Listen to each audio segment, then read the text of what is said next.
I left her alone to the blink of an eye. Gets feeling torn like I might drop and die. But I'm only gonna step out the door. Sunshine's for your blush, 'cause it's ticklish and so much more. It's a spot how I miss you too. And then coming back, it's a word that'll do. Just a second gone, and it's back in its faces. Coming up, tried out, we're coming up greatness.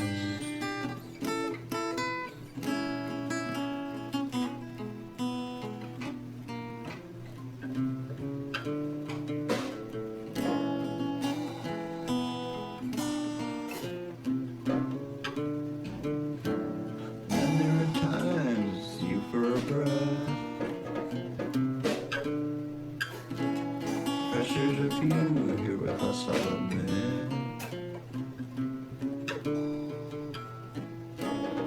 Then you're back, it's another song. I miss you good, I'm happy around. It's a spot, how I miss you too. Then coming back, it's the word that'll do. Just a second gone, and it's back in its aces. Coming up, try that, we're coming up greatness. Word of your short, it's the blush about trust. Up with the torque, so a wheel that don't bust.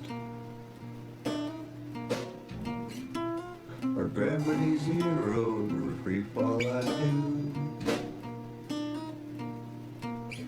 Like a couple of heroes the world never knew. A word that worked wonders is any from you.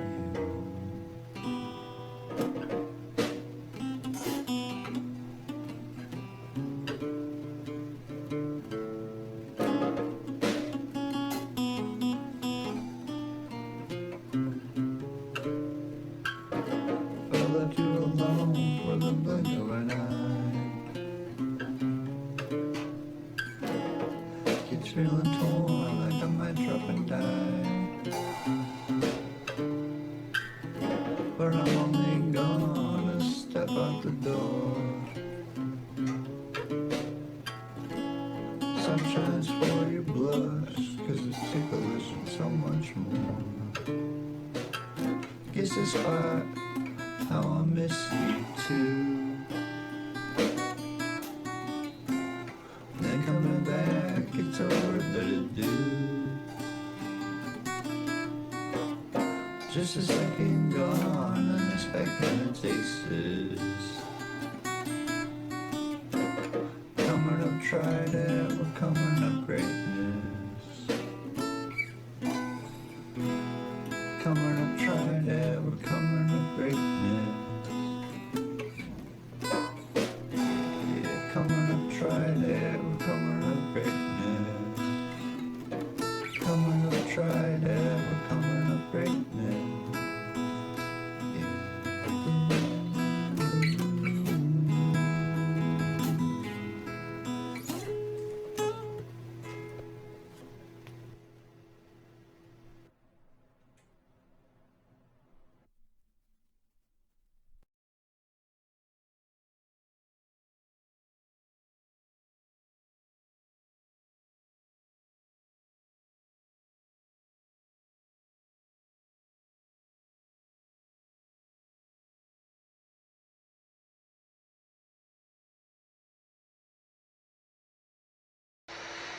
The power had gone, the street paved between the lights of the distant firewood, seeking party across the way. As David and Robbie argued inside of Robbie's house whether intelligent life of the extraterrestrial nature sustain their own power or if they use other solar systems for turbine energy, when David's smartphone rang in his ears that bedtime was close at hand.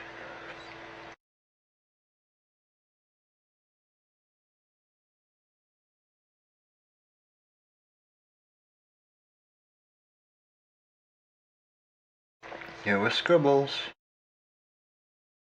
Nah, I'm still at Rob's for... Yes, the power is out. Give me another hour. That would be Scrabbles. Well, you were supposed to be my study guide tonight, remember?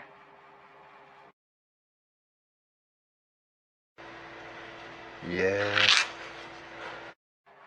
You know these books only have so much time before they'll be out of date, right?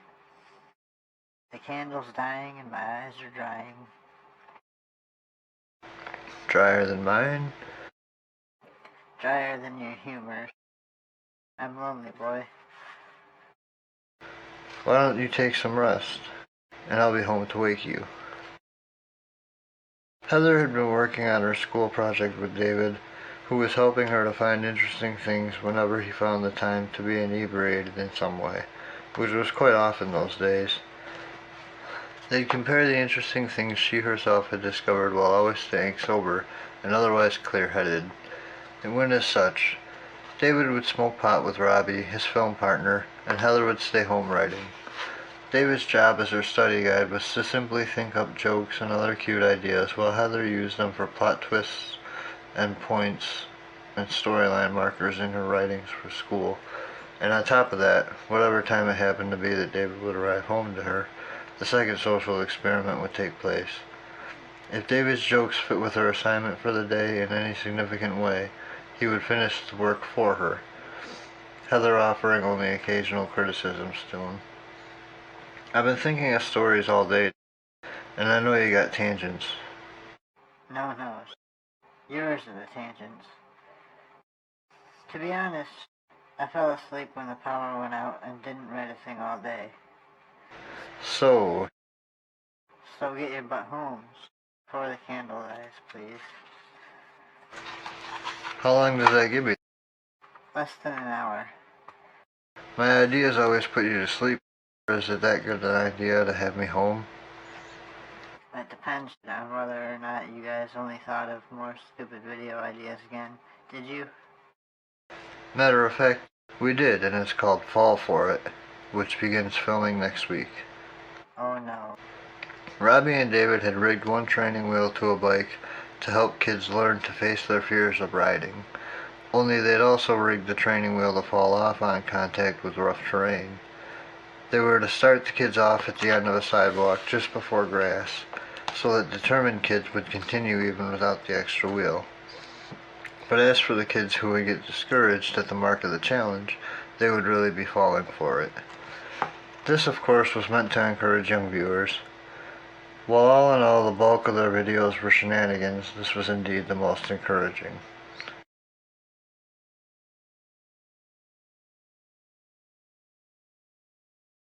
No, it's, Interestingly, you falling asleep was my first prediction of what would be on your interesting list once the power had gone.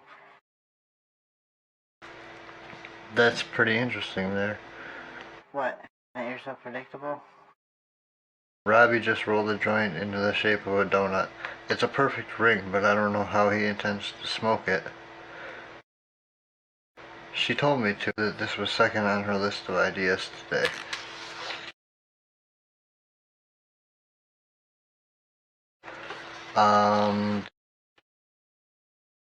Rebels? Yes, Gary Dazzle.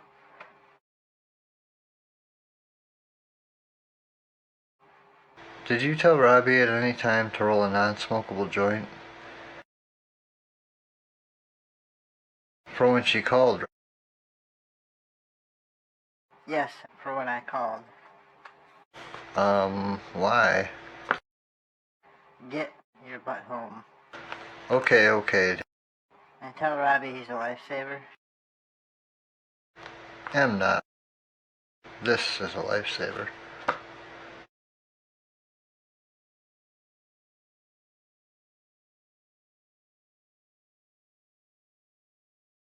David had only about a half a candle of interest in getting home, and wax-related ideas were already likely to have been added to Heather's list of predictions for the night.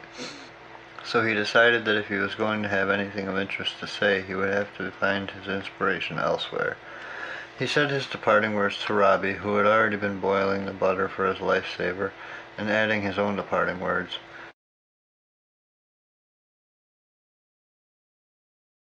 Going to make pasta to empty out my bag.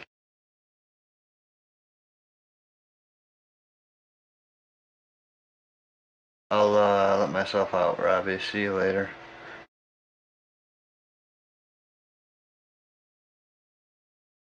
Yes, see you later.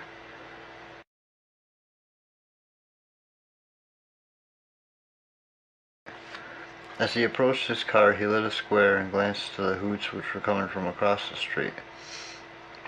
Portable radio set onto the guardrail at such a volume that only the fact the music was playing could be detected from David's standpoint. The sun was headed down, but the moon was not yet out. Not that this was new of the moon.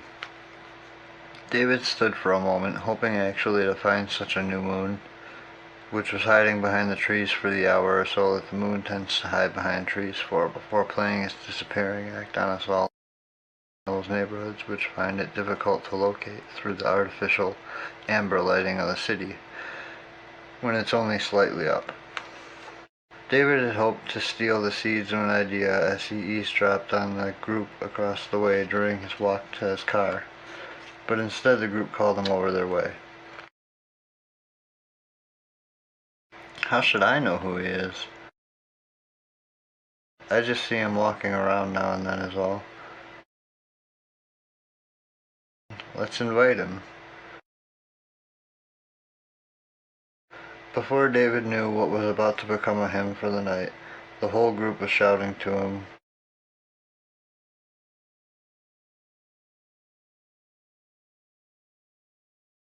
We don't bite, have a beer.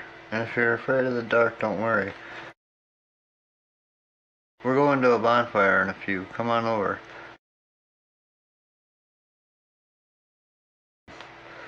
The breaking song had ended, and the commercial which was being aired afterward was reminding everybody particularly which bud was for whom.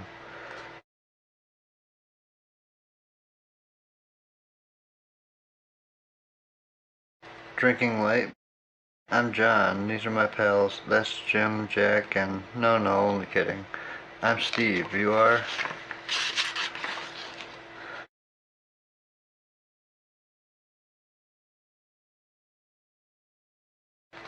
Dave.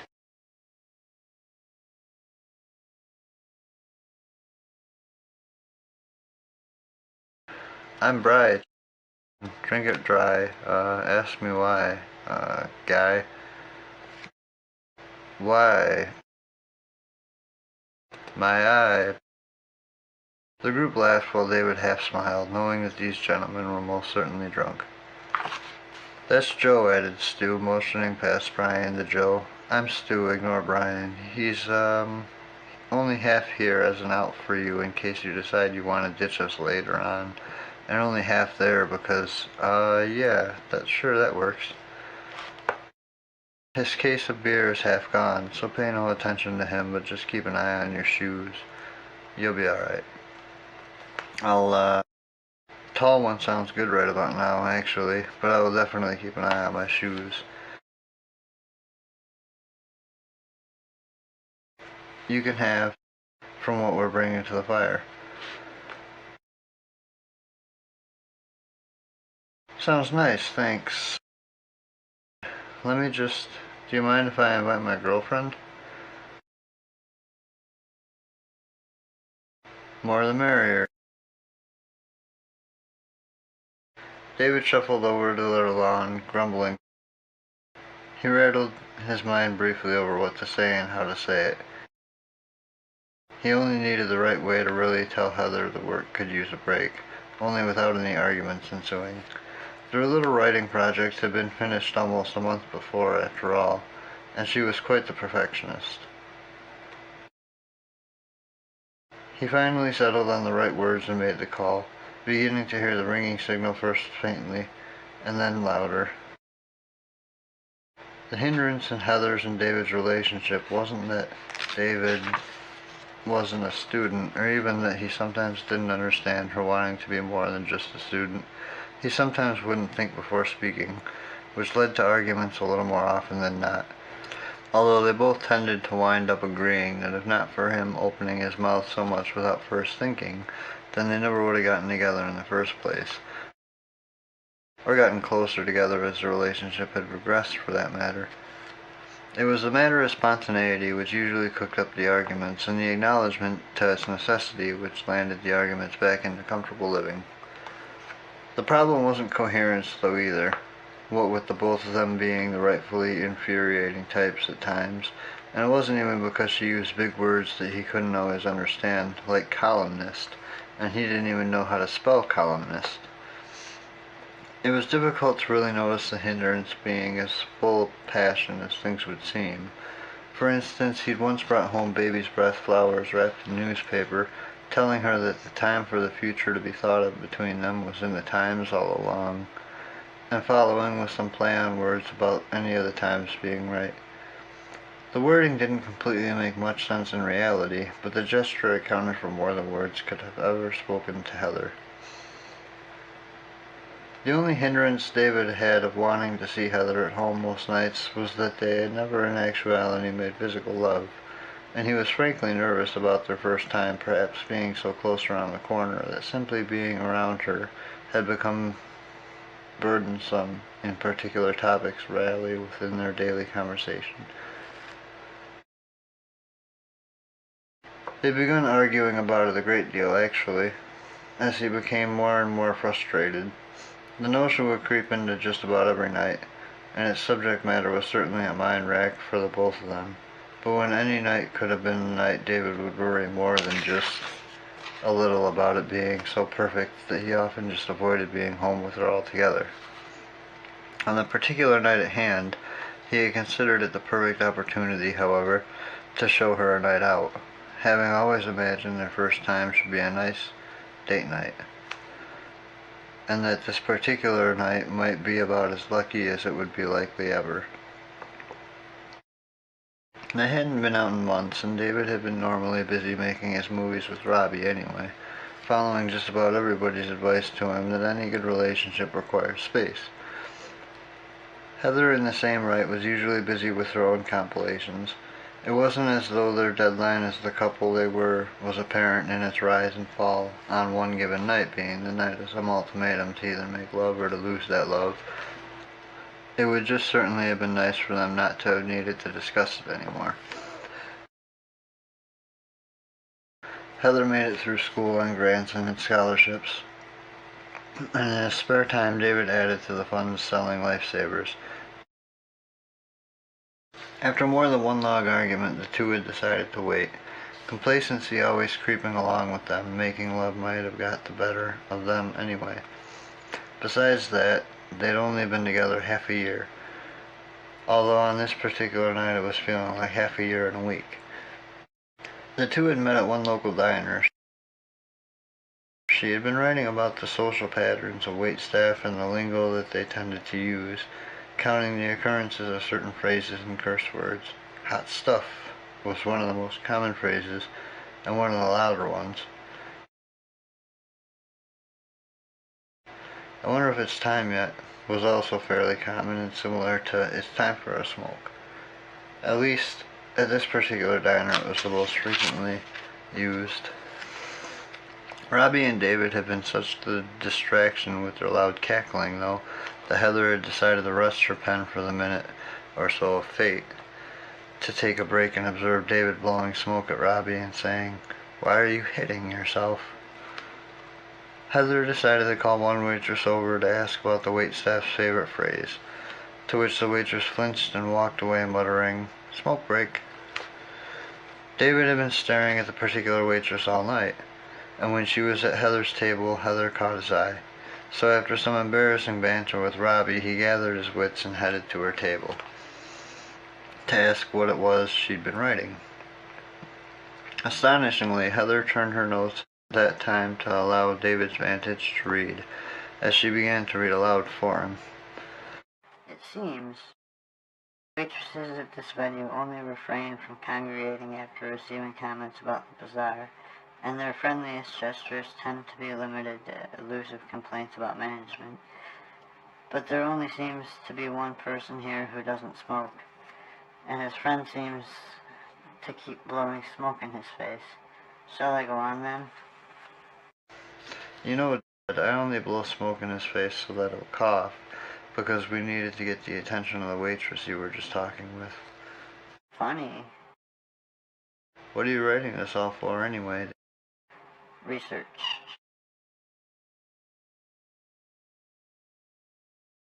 Social economics at the moment. Boring as that is compared to what I really want to do. I'm a great study, you know. You should research me and you won't have to deal with these snooty restaurant types. Studies about class, boy. Have you any? So do you like the dorm life? Parents let me live with them near campus. Well, if you want the study subject, my buddy Rob over there and I are doing anything. But between you and me, he's kind of the pothead of the duo. Do you ever wonder at these places if the cooks put it into any of their food? Wouldn't you? Thus began the series of interesting conversations from that night and on into their inevitable relationship, the two really hitting it off after the opening curiosity of hypothetical society that followed. They hadn't argued at all whether such things were ethical or moral, but rather if they were likely.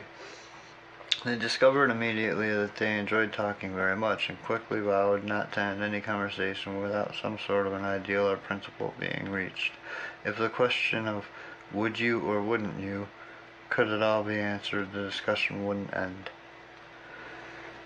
They talked over the next few months more and more, ranging in topic from drugs to death to rebirth to constellations, etc. They'd even talked about politics, although they normally spliced it on with pop culture, which almost always brought them back to their favorite game of Around the World with blank blank, which was played by choosing an actor and finding film connections which would lead back to another chosen actor. They shared favorite songs, preferred pet names for in one another's company, pet names for out of one another's company, and catchphrases. They found an apartment and made it work, crunching the numbers every month with pens and papers and napkins. The names Scribbles and Scrabbles had come about with Heather trying to make out David's handwriting, playing thesaurus to it, the two of them always editing for one another, even though Heather's ability to play thesaurus was much better than David's. The names just made sense. After the first month living together, they'd begun their first interest study. His lifesaver business dwindled from what it had been and became more pocket change, and to simply teach the morals of sharing among the community he still kept. And strangely enough, the late night phone calls from his old customers had actually rather quickly dulled rather than spiking it. Except, of course, whenever Robbie would see something good on television. The relationship had calmed, and spaces between jokes grew into love interests between Heather and David.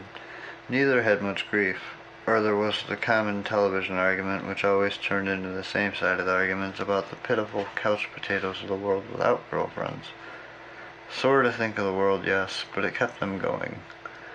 David had spent most of this particular day with Robbie trying to gain cute science fiction interest. Do astronauts pour Tang over protein bars to make cereal? Space cereal? Does E.T. charge his long-distance phone home discussions to NASA? The all too realistic determinations they'd come to, which frightened them more than any, were that neither Gremlins nor Tanner's elf were actually ever from other planets, but that they could have been made on the same sewing machines. They also discussed the possibilities of Robot Police Academy, after the power had gone, before falling asleep. Coincidentally, in Heather's class, the same tangent occurred while they were discussing business ethics and freedom of the press, while the majority of the class fell asleep. There's a bonfire just a stone's throw away, babe. Sounds fun.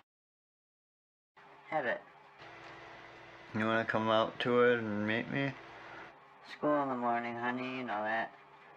We'd only stay an hour or so, what do you say? Tell me something interesting first, and then maybe. Something interesting, okay, these guys that invited us are named Jack, Johnny, Jim, and no, just kidding. Is that one interesting enough for you? There was silence on the other end for quite the long second and a half. Sounds like a real party. It's just a fire, babe. Bonfire, huh?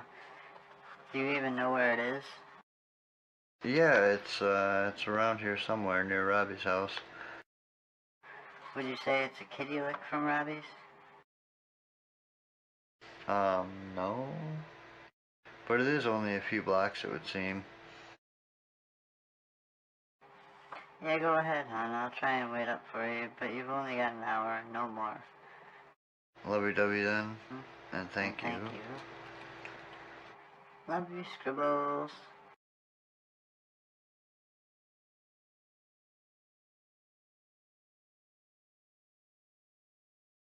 David made his way back across the street to Robbie's porch, phoning him after having hung up with Heather. Robbie, he said, I'm on your porch and we're going to a bonfire.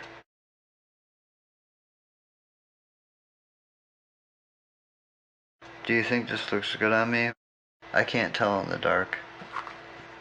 Are you going to get ready? Call me Robert.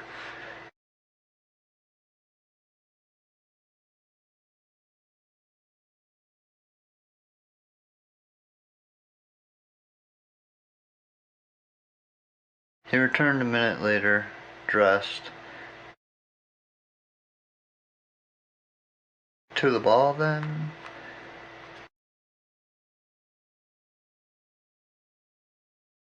Sure. Come on, we've only got an hour. They made their way together this time, across the street to the other four, where Brian spoke. Or was his name Johnny? I thought you said girlfriend. David introduced Robbie to the group, who pretty well recognized him, and they all moved quickly off the porch and then down the street. When the six had arrived at the party, couples greeted them immediately with beers, and teases came from lawn chairs, an ominous orange glow, just a little less ominous than before. I'll trade you all, started Steve, displaying his most filled case of beer. These here beers for some cold ones. Help yourself. Who'd you bring? Who wants to run around the fire and yell chants? We could sing all sorts of campfire songs. I still think we should find Curtis. He's probably at home going at it with Nicole. We can pound on the bedroom window and scare the pants back onto them. Nancy got the bright idea at that moment to throw an empty liquor bottle into the flaming pit.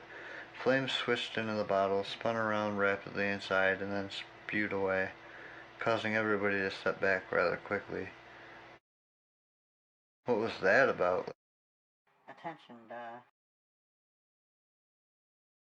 Where's the firewood?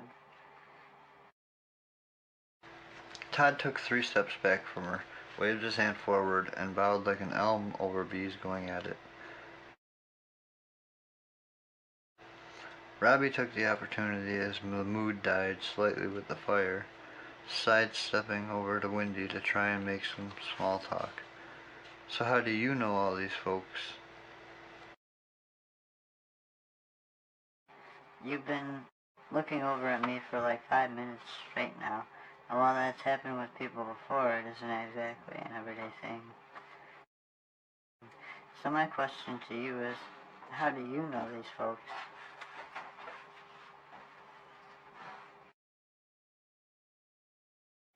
Where are you guys from anyway? So-and-so, and what was it?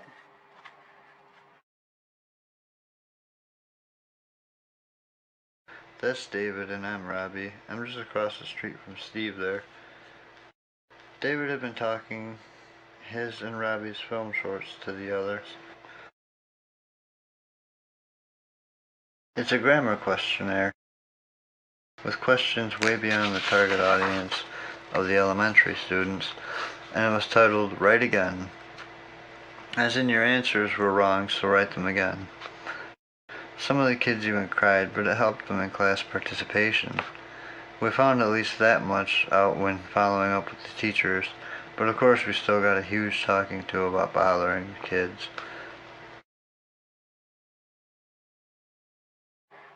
You made kids cry on film? To be fair, Write Again was only meant to encourage children to try again when they fail. And while most of the students were paying more attention in class and raising their hands, I imagine, more often to speak and all those sorts of things that you're supposed to do in class. It takes a good cry to really change us all, as I'm sure anyone knows. Yeah, it's not like it was funny at the time, it's only funny really in retrospect. And so we titled the chapter as such, and subtitled Enlighten Up every time one of them cried. I guess we're sort of clever, but still. Thanks. The chuckle is worth 1,000 words, and it's nice when people understand the meanings of those sorts of things. Meanings of what things? These guys make movies. Like what? Let's see. What else have we done? Roof jumping? Remember roof jumping with the red paint? Oh sure.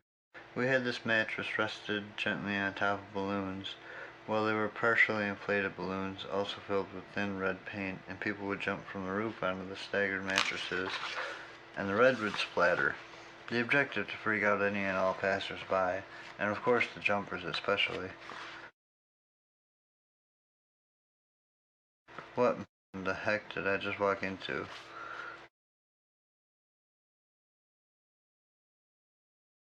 Something a little less roused might have been better.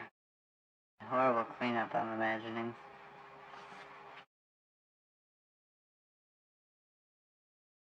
Any other ideas?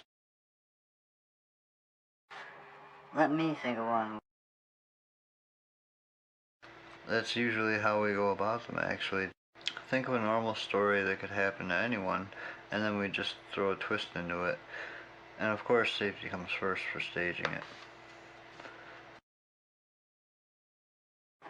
Well, okay, at the bank or something. That's a good place for it. You see, this type of thing happens all the time, but it never goes so far. Like this one time at the diner, when we were all standing outside just smoking after our meal. So either a bank or a diner. Standing outside.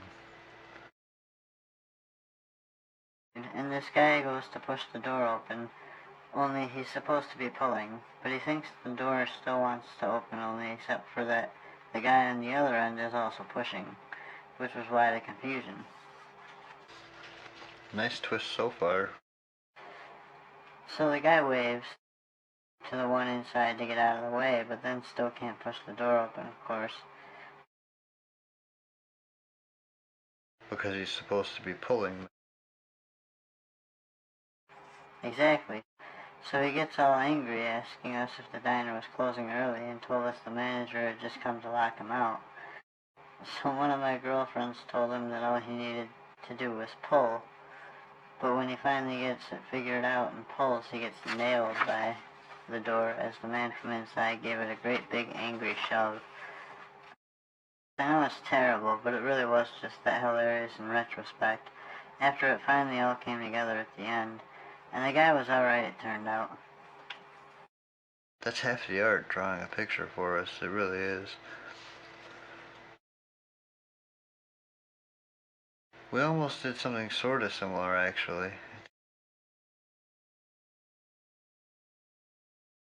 was thinking the same. The hotel greeting one.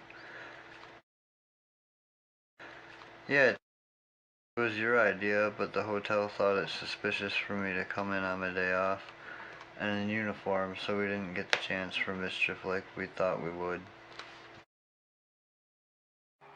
Tell us. David's the hotel greeter that opens the door.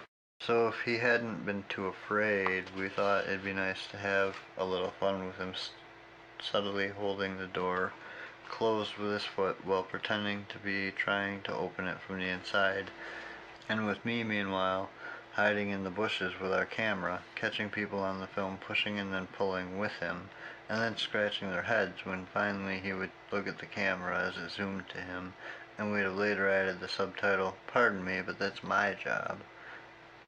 They wouldn't let you film there? Nah, we didn't even really try. They had their attention on us right away, so we scrapped the idea.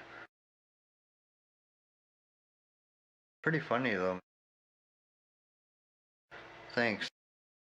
Shame for sure that we couldn't do it. We come across that problem now and then though. It's fine. I got a really cute idea. See what you started? Me?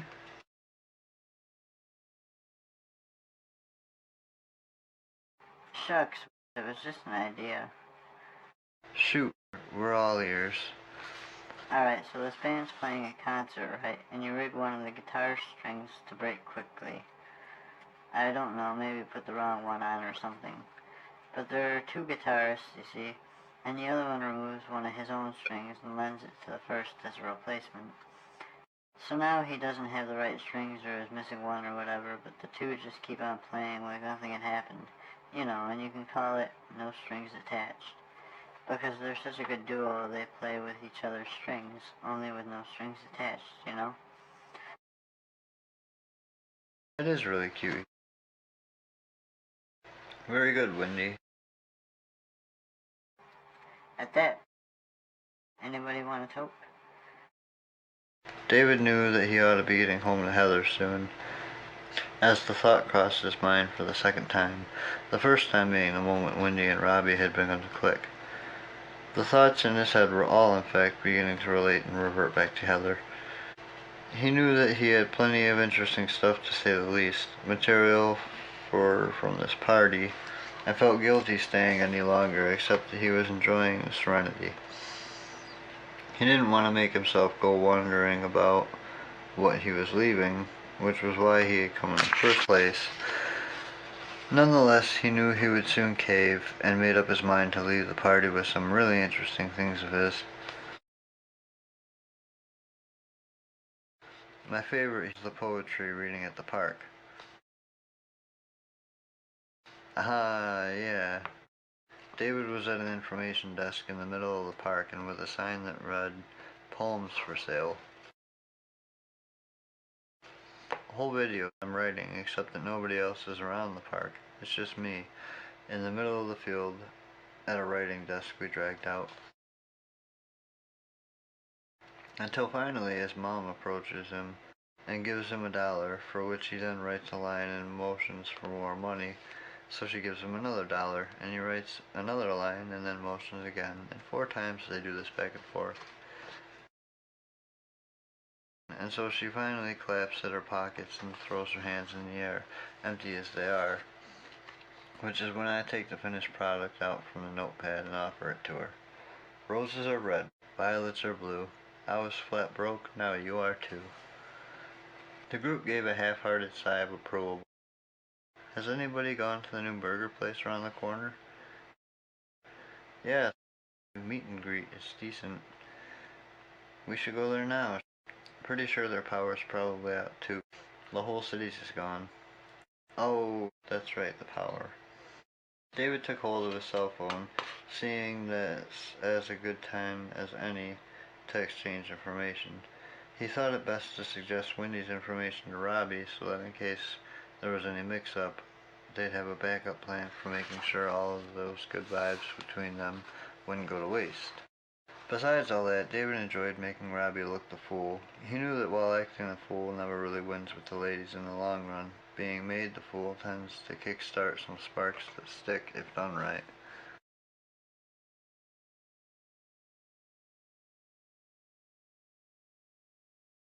Scribbles? Dairy Dazzle? What do you want to do with your life? That's a good question. Ask me again later tonight.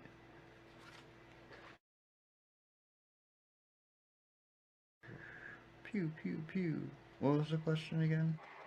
I was just asking your favorite color. Sound answer, though. Don't you think? Pew, pew, pew. And in it, your favorite color was... Was or is? Still not a color. Pew, pew. It changes. Why do you ask? I was going to ask your favorite firework design. I wanted to imagine it in the right color. I want to play in a cantina band. What? You asked me what I want to do with my life. I want to play in a cantina band. What would you play? I'm not sure. I guess I'm good at playing along. Okay, Music Man. Just don't spill it all over the audience. First few rows might get slobbered on. How did you get into smoking? It's kind of a long story. Really, what I want to do with my life is play in a big band, you know? It's sort of a backup dream in case this whole scraping by thing doesn't work. But who knows what could happen. I think I know that sort of dreaming you're talking about. If I couldn't be a writer, I'd just soon be an actress or a ballerina. But I keep it a backup dream because I'm not keen on making that kind of fun into work. I suppose that's the part that needs to make sense to someone. So yeah, I think I know what you mean.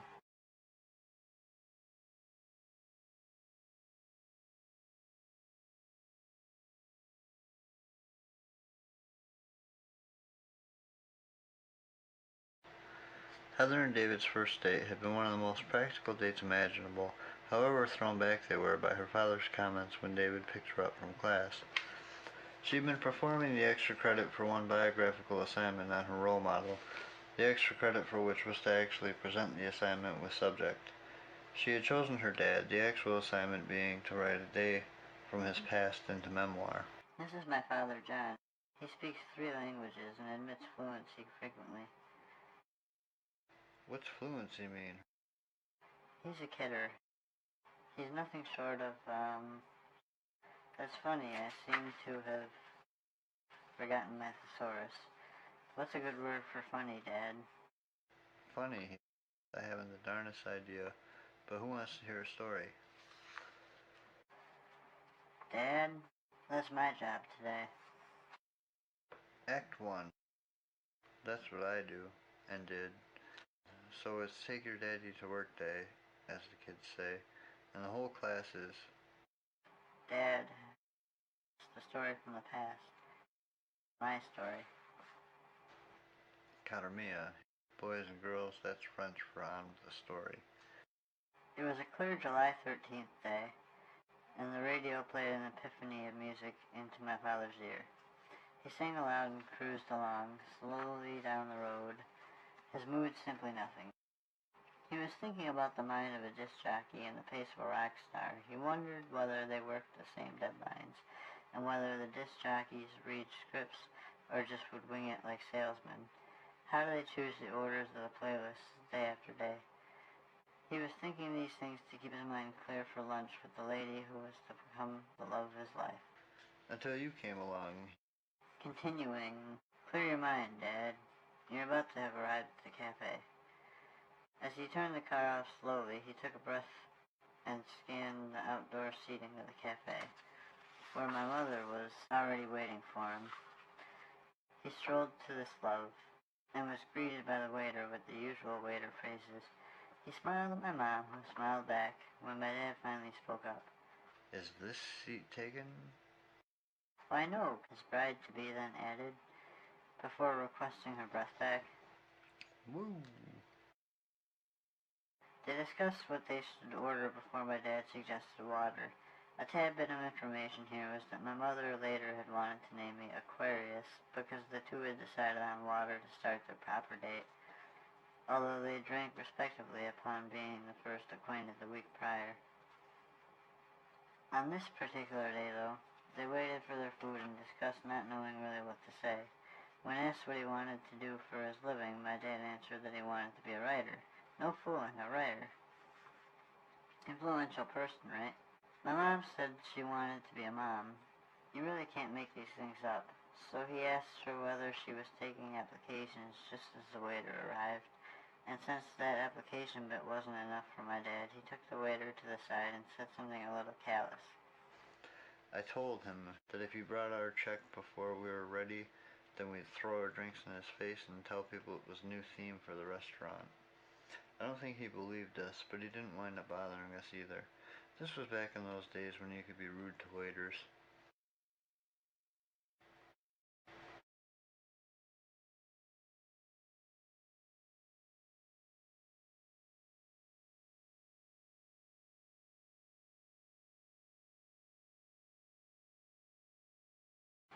David, this is my dad, John. I must know. Where'd the two of you meet? Last week, he and his friend came to the swap meet. Remember that we were selling paperbacks? That's right. I couldn't resist buying a bunch of books, purely for their colors, hoping her eyes would follow me. Well, my baby can follow any book. Dad. My own favorites are Where's Waldo, Where's Waldo 2, and Where's Waldo the prequel.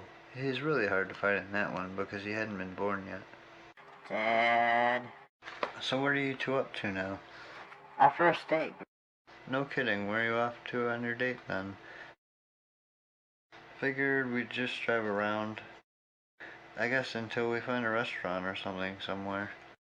Try the seafood place down on the road from here westward. Dad? Thanks. You kids share now.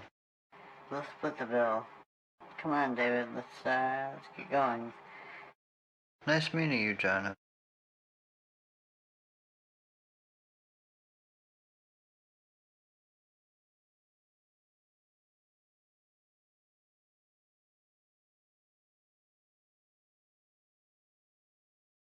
Look, there are some skywriters up there. I don't see any. Right there, don't you see those clouds looking like a dragon and a sea lion about to kiss? That's not skywriting. That's just clouds. The clouds are the writers, don't you see? Oh. Wait, are they kissing with their tails? It looks like they're kissing with their tails. If you were a cloud, what shape would you be? Oyster. I'd have to eat you. I saw a skywriter once, and it was writing Pepsi Cola, while another wrote Coca-Cola, ending in a showdown. Do you think they use different ingredients in the jet fuel? One sugar, one spice, but together everything's not nice. So are you the dragon or the sea lion? Guess we'll have to wait and see now, won't we?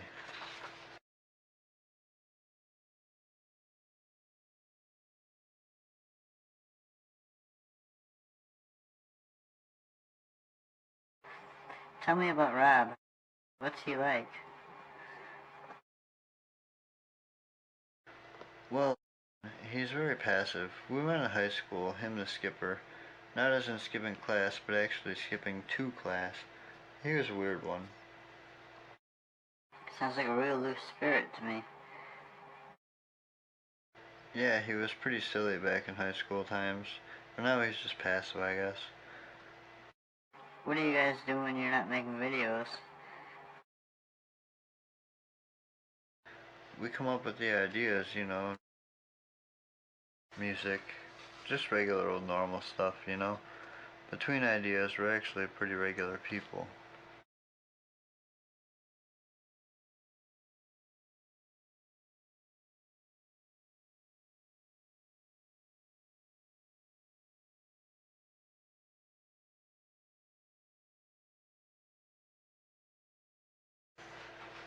I thought of a good movie idea. What's that? You mean for a prank or like a full-fledged movie idea? Full movie. Been holding out on me, Davy? Never on purpose. Anyway, do you want to hear it? Look who you're asking. Well, alright then. These pen pals discover that they're employed by two rival companies. Only the companies are planning to merge, not realizing that these pen pals are sharing tips that the other isn't supposed to know quite yet. The pen pals slowly figure out that the other works for the rival company, and they begin to find leg ups over other employees during the whole process that's going on. Sounds familiar. It's one of Heather's old stories. Heather's his girlfriend.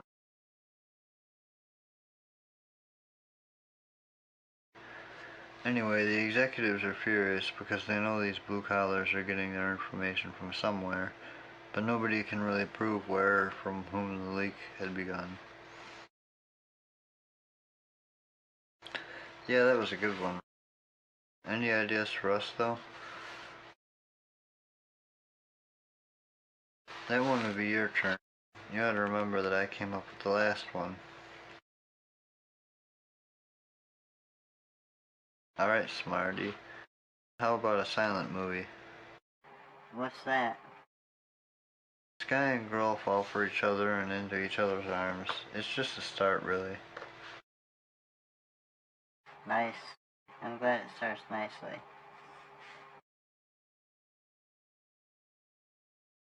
Mine's the best, for sure.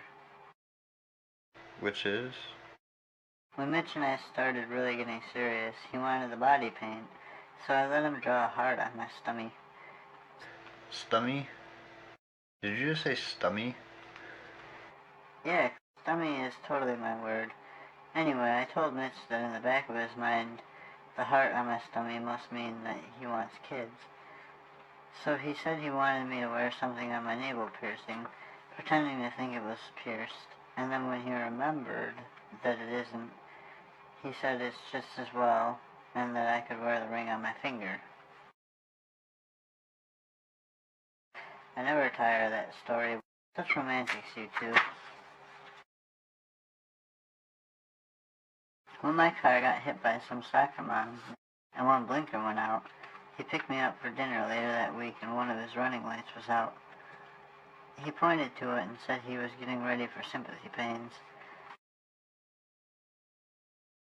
I've got a story. We were all painting the mural in art club and of course had been brushing some of the paint all over ourselves, so we washed off in the school sprinklers.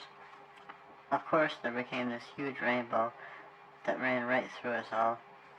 We didn't even know how high we all were on paint fumes, so we laughed a good solid hour that the rainbow must have been paint extract. That's most definitely one for the books.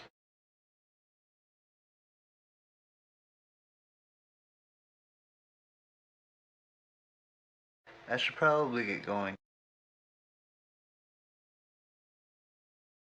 Tell Heather I'm calling in one of your favors tonight. That's cute. You should really go home to her. Only first you should tell us what the story you two are writing is actually coming along to be.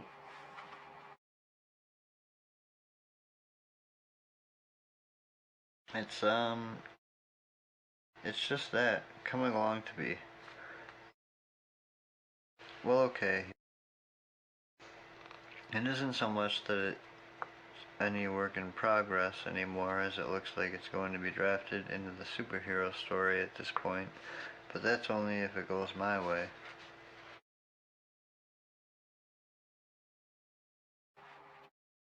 What's the superpower?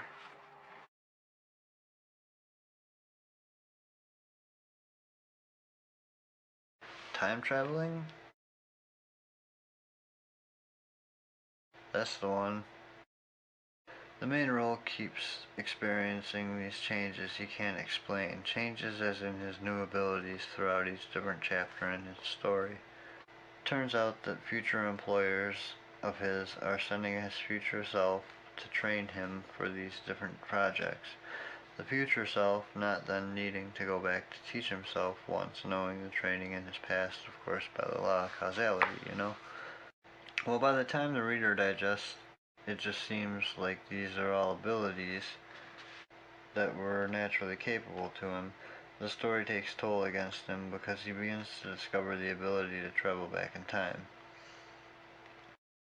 My idea is to go a little bit comedic while abstract, that he gives up performing these trades he excels at. The metaphor would be the regular tradesman that we all must become by the end in order to put down the tail and return to real life. Like how in the end the very magic of the reading turns out to just be one more job for him.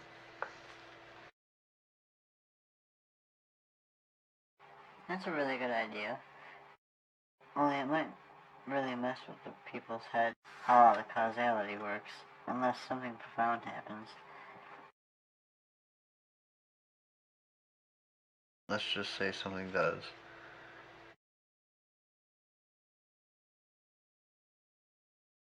You're an interesting fellow. That story would drive me up the wall. In some ways it did drive me up a wall, which is why it's going to have to be put down and called finished soon enough. By the time that David got home, Heather was finished with the story.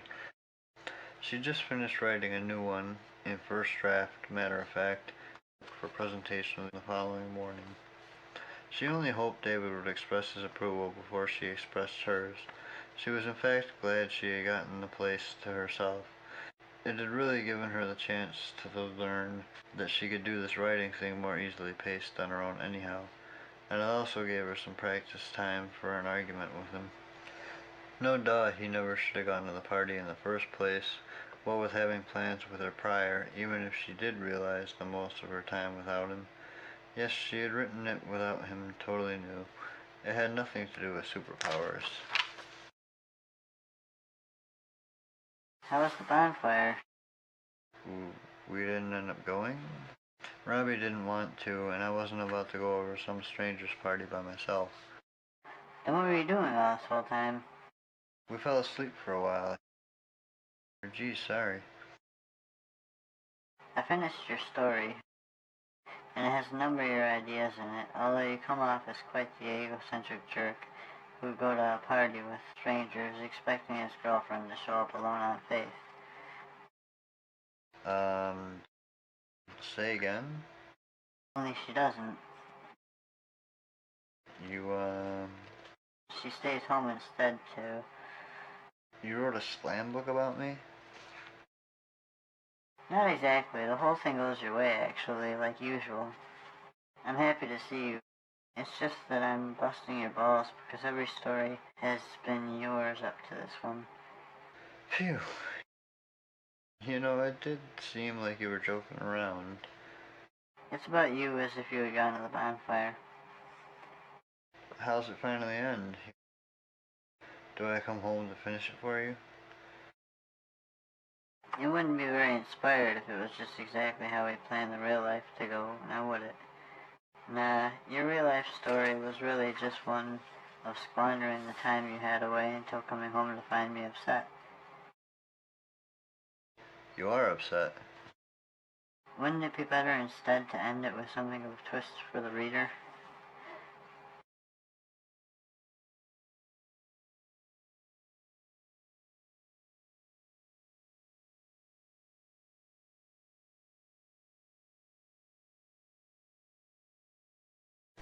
Soon enough had actually been framed between Heather's initial discussion with David, her assumptions about his interactions with everybody at the supposed bonfire, and even with her upon returning.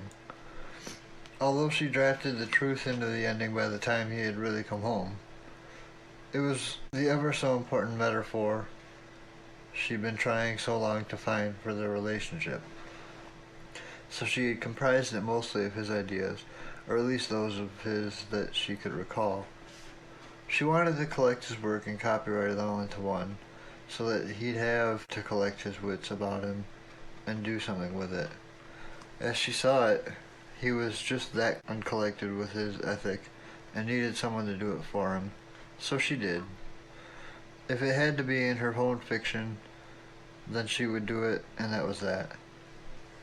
That is, it was the right thing to do in her mind, and she thought it never needed to be mentioned to anybody else until he got the gumption to say something about it. She knew he didn't do anything by the book like copyright his work, and after all it was their agreement to collaborate onto hers.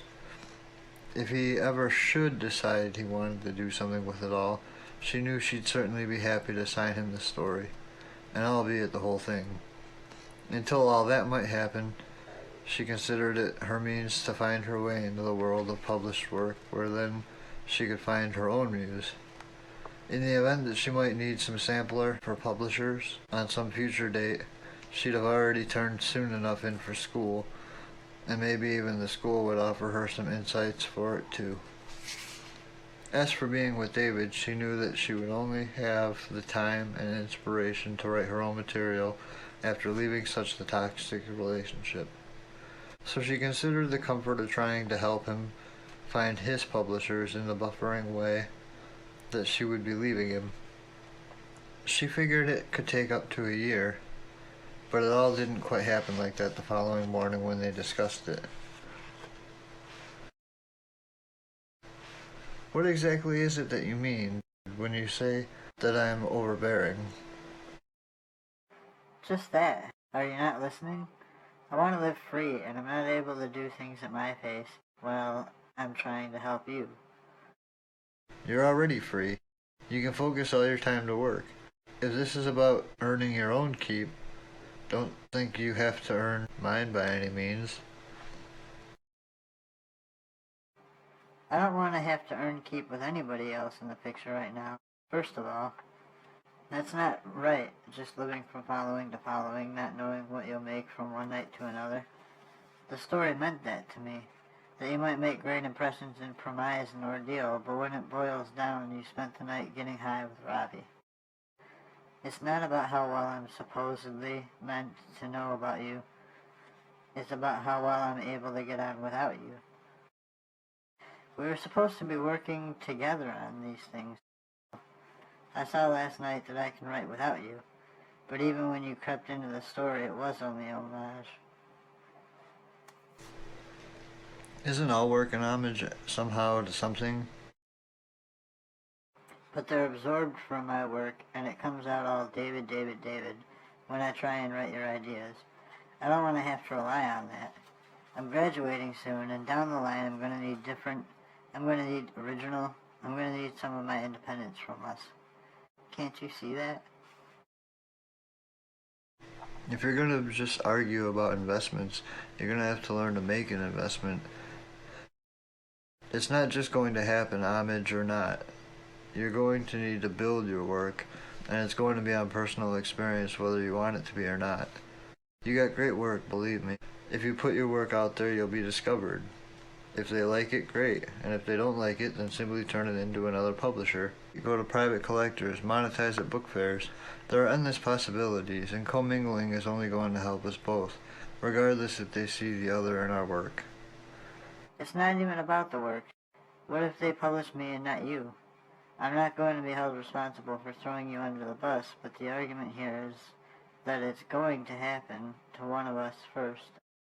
I'm not going to choose between you and ethics. I'm going to be published one day, and I'm going to do it on my terms. You can put your name on it this time if you want, but you don't have to.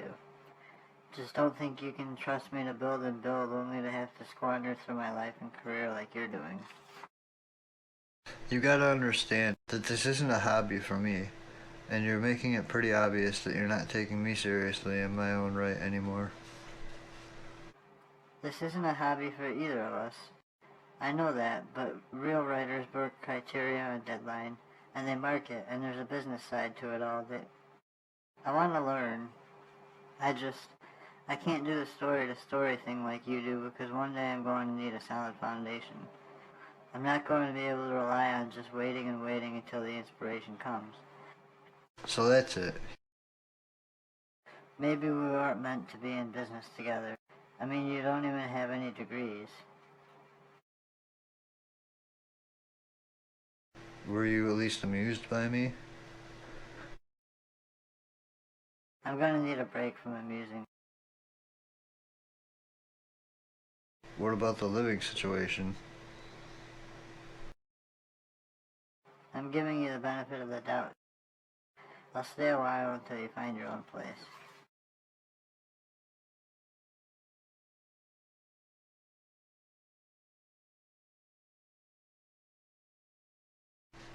It had been 3 weeks since David had seen or talked to Heather when he got the email. It was one of those publishing company emails soliciting him to work for them, only that it was in his personal inbox and not his work address. The company looked legitimate enough, and he had been sending responses to just about every scam that would come through, trying his luck anyway. He knew this must be from somebody with access to his credentials, but what credentials those were he hadn't the foggiest notion, so he concluded it had to be somebody Heather had turned his work into. She must have somehow credited him after all. Little did he know the sender actually was Heather, who had recently become employed by this publishing company, after submitting some of his work exclusively for her subject to the project assigned upon her hiring in the first place. The project had been collecting like-minded authors into a group that she would edit. It was sort of his first audition for the company, wherein eventually she would be reading solicited works and editing those, but for the first year they wanted her to feel comfortable with the work she enjoyed reading. And they knew from the journalism thesis of hers about the benefit of collaborative editing with an author that it was fair to challenge her in such a way. And in fact wanted the opportunity to choose from authors from school who submitted work to contests to which she was now thankful she hadn't participated. She also knew that with time apart from her new editing job, she could hone her own writings to eventually solicit. The first month, however, she worked diligently to find the right authors for her. David, of course, was her first choice.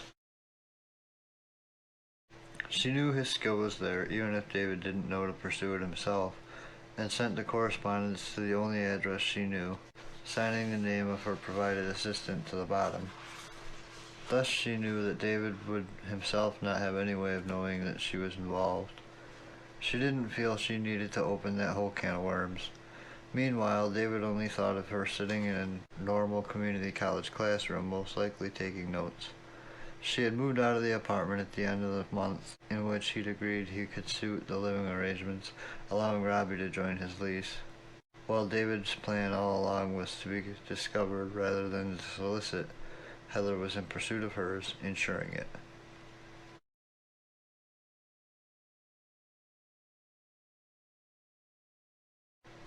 Robbie hadn't taken very well to the change he saw in David. Certainly there had been something lacking since Heather had left. He didn't much bring it up to David, though, it being the obvious sore subject, but in the world of David's dreams, Robbie had become very haunting, David's hollow reflection. In this particular dream, the usual occurred. They sat at the bar sipping their beers at first, and then gulping them. Now that's a hot bartender. Yeah, but she's probably got my kids. Yeah, she's probably got kids. It was over Robbie's head.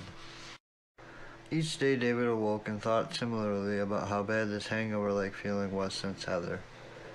How would she like hearing about that dream job or any other dream job of his?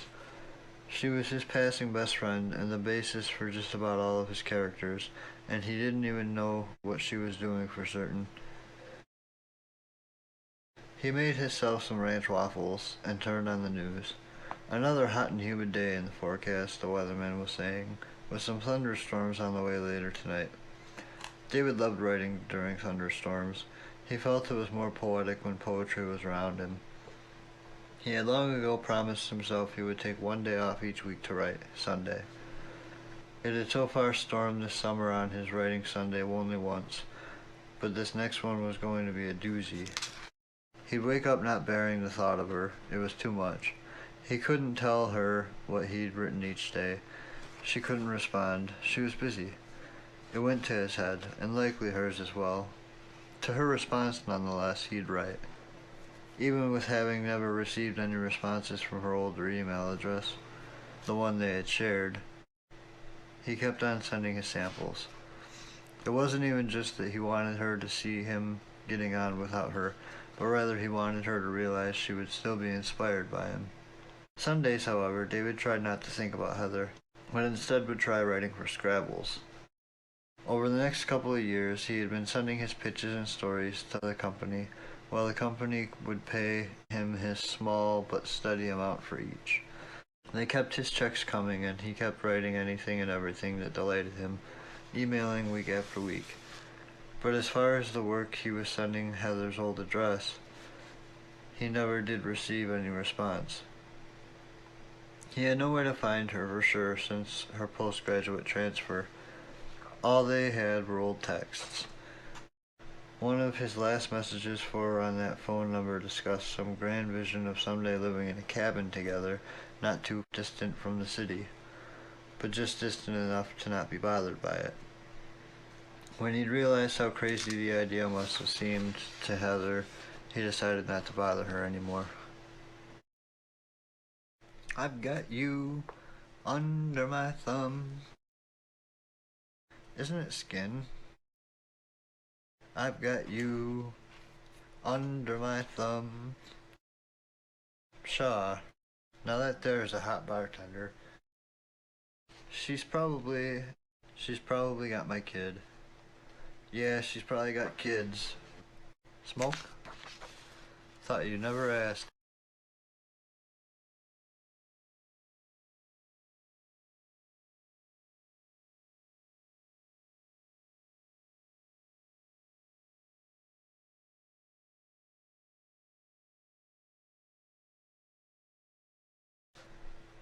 What do you do for work, sir? Construction. I'm working right over there on the freeway. Are you staying at the hotel here too?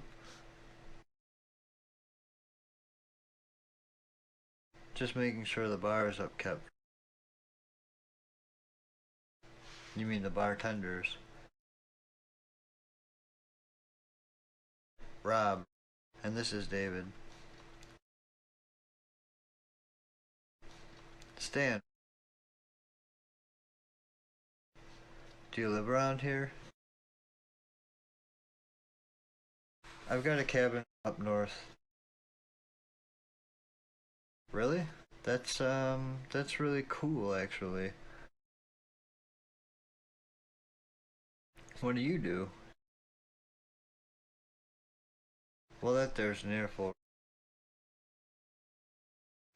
Ah, do tell. Well, we make these silly videos and fake promotions for brand products. Oh? Anything I've seen? Probably not. We don't sell them.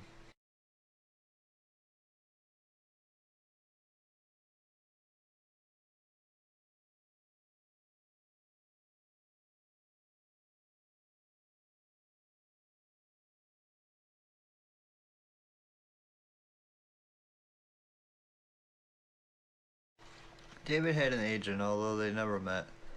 It was sort of a rule with the company to keep contact to a minimum, he supposed.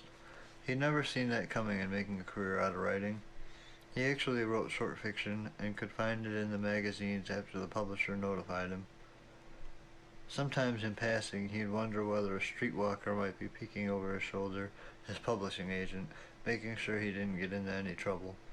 It wasn't very practical, but it kept him from getting himself into much trouble.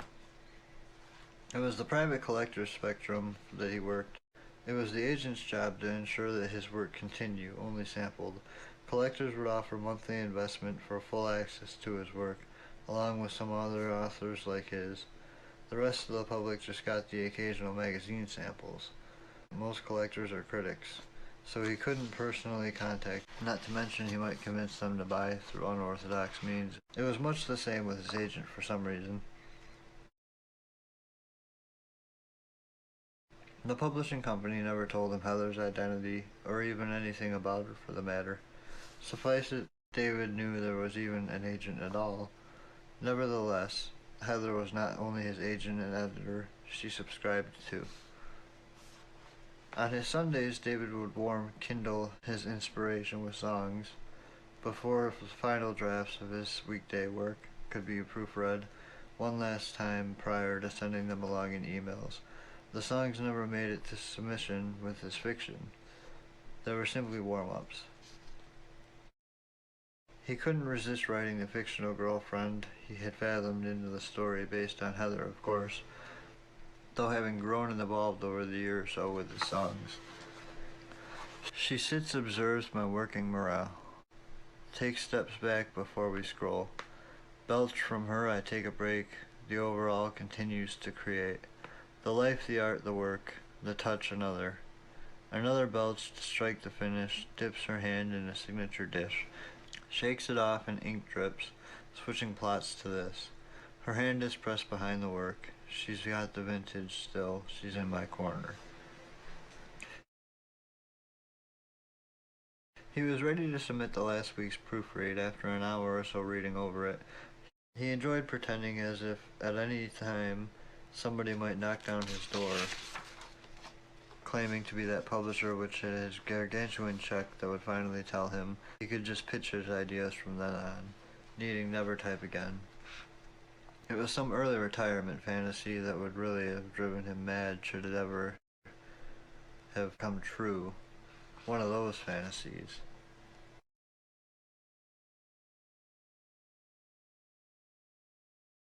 Heather woke to another day. It was much like her waking on any day. She thought David over. She decided to make herself some blueberry waffles and read. David's work was improving. It was killing her not to contact him. He wasn't her only client, but he certainly was her favorite. Her first works, the ones before she started critiquing and editing others for a living, her works since hadn't grown the way she'd foreseen. The works of his, which she was critiquing and editing on a weekly basis, were collectively done under her spell, but only she could see it. It was special to her that he might not even know the final read being from his hand to hers before anybody else. She was indeed working with the agency that was paying him for writing, and she was paid as their client to summarize, offer her synopsis to each of his works, edit them, and solicit them monthly for each respective journal. He didn't even know that she had personally subscribed to him. It was simply her way of showing the most support she could. This was on top of what she did for a living with his work. The company sort of had an idea what she was doing, but they never mentioned it.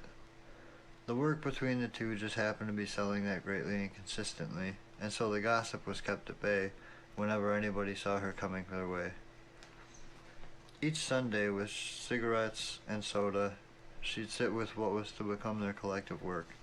She used a pen name as editor so that he would never catch her should he stumble upon the journals which carried their work, and each week she'd see that throughout the year which had passed, she hadn't really altogether left him. He was the perfect writer in her eyes, and she decided he finally deserved an editorial. His writing was special and deserved editorial to be special. Her mind drifted. It was nothing for David to squeeze by, and Heather knew that he could live the underground if he wanted to pitch pennies to month's end. It never bothered him, but the career was everything to Heather. Ranch waffles just were not her cup of tea. She would rather drink tea. He'd been covering her rent over the course of the year and some change, and he could have done that with dribble. Where the topic of David was concerned, Heather was very well read, and they were doing what they had done all along well together, but this way just somehow felt more independent for her. She decided it was unfair of him not to know, though. She thought it all over and decided on reading his prior week's work just one more time. Walled In was the short story of two protagonists whom had vowed to relive and redraft the works of Thoreau for modern times. In the story, pillow talk with pens was the result of the winter being spent with one another, which in turn became the book of poetry in its own respects. Merely the frame of taking place around the same location was ever considered by the end of the story. The man in this story framed the main fiction within the fiction around potential troubled experience his lover must have had while shopping in town for groceries, ending with his display for the story for her upon return. As for the poetry within the book, the two ended up making it into paper airplanes and throwing them into the pond in the end. Heather read it through and through. She had no clue how to begin the editorial, but she knew that she had to come clean to him. She knew her company knew, and that her time with David was limited anyway, and after careful consideration she typed her response for the public and for him. This week's submission from David Foster reminds us of the quieter time in off-day lives, and with this example, the essence of the storyteller is truly captured. The story follows two lovers in a stowaway cabin in deep wood. The ideal the plot shares with its own writers is the modern portrayal of the classic beauty only one true poet could forge, in this case being Foster. The lovers seem to truly be at one, unfolding the story with signature writing. We are excited for more work from this author, trusting for it to come soon enough. Editor, Heather McFadden. First and foremost, to David.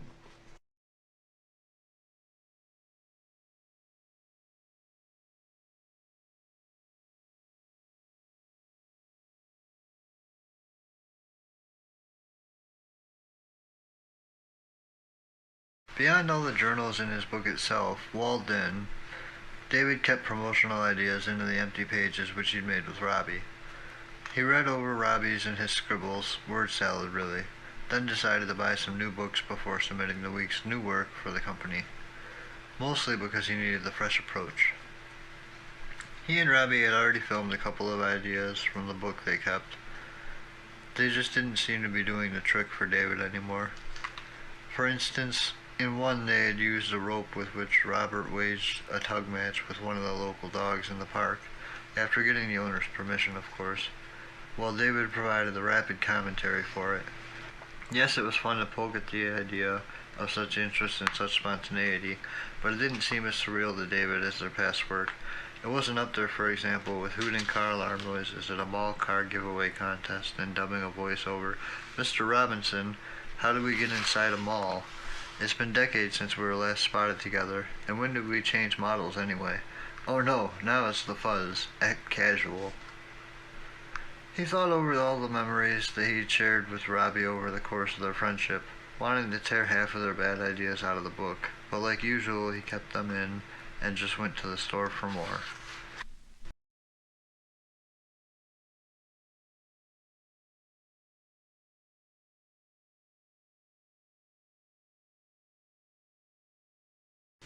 I'm looking for a good notebook.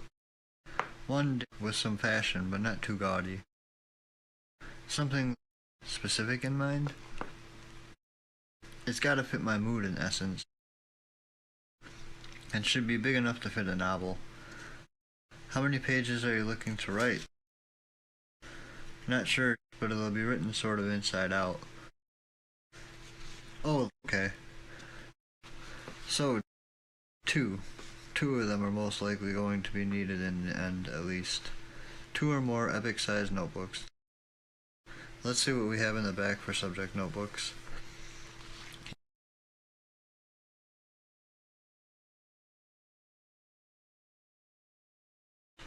Sounds good. And calligraphy pens. Lots and lots of calligraphy pens. He really did enjoy messing with clerks when he knew exactly what supplies he needed and where in the store to find them. He turned to the window to admire the outside breeze, which was rustling through the trees. Excuse me. Hello? Did you say that you're writing a novel?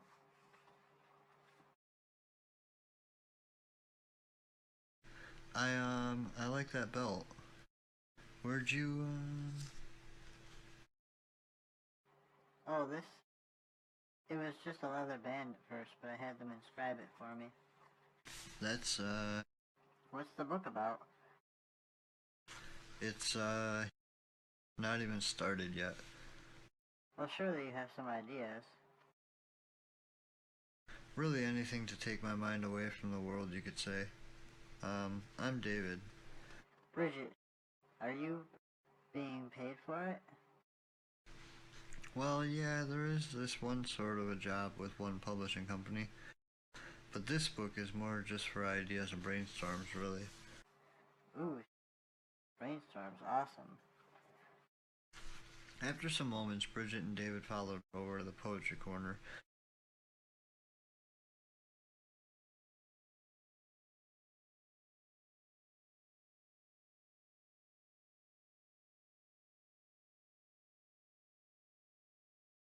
Next up, oh, we're always comfy, but when do we get the chance to be as comfortable as this? Well then, any thoughts from you that comfort may never be cornered? And this is one by me and by to me. I love you who do cry the love both loved and loved is. Tarnished, a wheel that lustre does tarnish. I only can wish that rattling blissful quill. The moon will leave it till light fall for all to miss. The quieted scene, in dark and serene, had better not seen by anyone ever, since a dream to sense and to be sensed be sensed. I have filled, however, in that filled endeavor, the quill of that when dewdrops rise as the falling of the cumulus, upside down as it was, the eyes hear this dew sky's wonderment in disguise. Do you have skies? Swoon, and the time shall have known what these eyes meant seen, and you who the loved and loved as brought will too my ear be ringing like bell and be like always. 'Cause fooling you, these are the works of the great whom writes, because one nothing from the somethings maybe does by me, and by two to me, about this writes to you.